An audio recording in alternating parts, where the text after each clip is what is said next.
আজকের পারচেজ কমিটিতে আমরা মেইনলি সবচেয়ে বড় একটা হলো প্রায়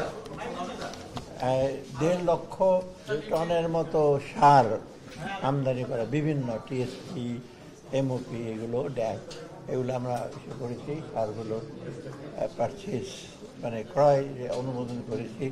এলএনজির জন্য আমরা অনুমোদন করেছি।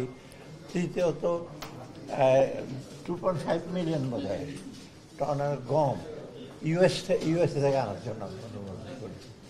ইউএসএ থেকে আনার একটা আমাদের সেটা হলো রেশনালটা, যুক্তিটা হলো আমরা একটু চাচ্ছি ডাইভার্সিফাই করতে। কারণ অনেক সময় দেখা যায় যে আমরা যেই ব্লক থেকে আনি, রাশিয়ান ব্লক, ইউক্রেন ব্লক, সেখানে একটু আনসার্টিনিটি দেখা গেছে। সেখানে ব্ল্যাক সির ব্যাপার এখন কিছু ঝামেলা হবে, কারণ ওইখানে এখনও টেনশন আছে।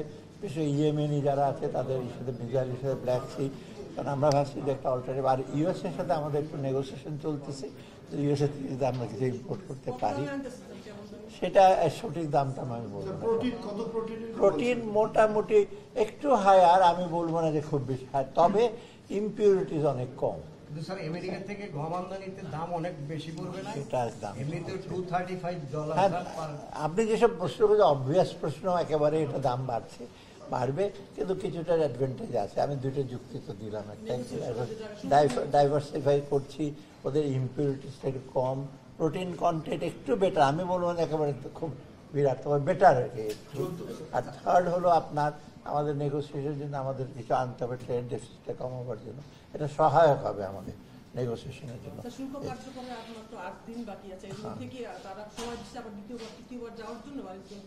না, বাণিজ্য উপদেষ্টা যাবেন, টিম নিয়ে যাবেন, এখনো ফাইনাল না। আপনারা যেগুলো দেখতেছেন, আমি দেখি সুন্দর সুন্দর গ্রাফ এঁকে আপনারা দেখাচ্ছেন বার কোড দিয়ে, এগুলো তো এখন ইফেক্টিভ হয় না।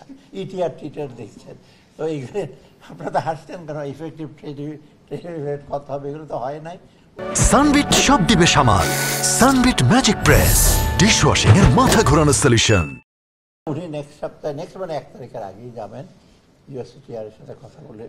আর আমি আমার চ্যানেল ইউএস চেম্বার অফ কমার্সের যে ভাইস প্রেসিডেন্ট আছে, প্রাইভেট সেক্টর, তার সাথে কথা বলছে, অ্যাম্বাসেডর।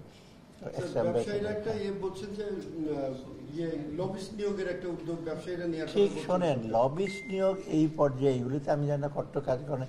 লবিস্টরা একটা লং টার্ম হিসেবে, আর এই জিনিসগুলো কুইক ডিসিশন হচ্ছে খুব হাই লেভেলে। আর ওখানে নেগোসিয়েশন সময় ব্যবসায়ীরা যে বলে আমরা যে তখন আপনার নেগোসিয়েশন হয়, টেবিলে একবারে এক দল থাকে, একবারে ব্যবসায়ীরা তখন অ্যাক্সেস পাবে না। তো আমি তো নেগোসিয়েট করে আসি, আপনারা জানেনই তো, ওয়ার্ল্ড ব্যাংক, এডিবি, ওরা তো ঢুকতেই তো পারবে না ওই জায়গাটা, গেটের কাছাকাছি। নেগোসিয়েশন করে বাইরে বরাঙ্গ হইচই করবে, ওই হইচই তো কাজ হবে না।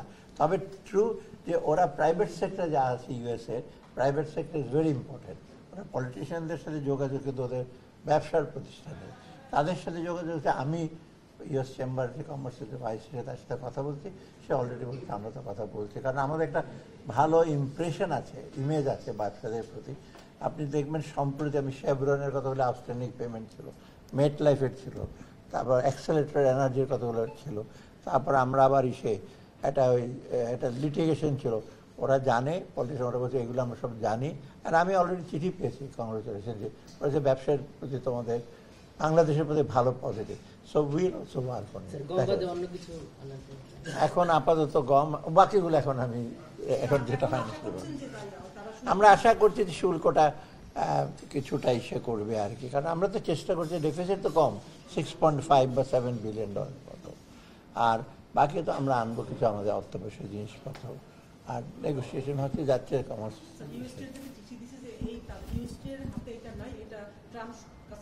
সেটা সব দেশে তো পলিসি মেকারের উপরে থাকবে।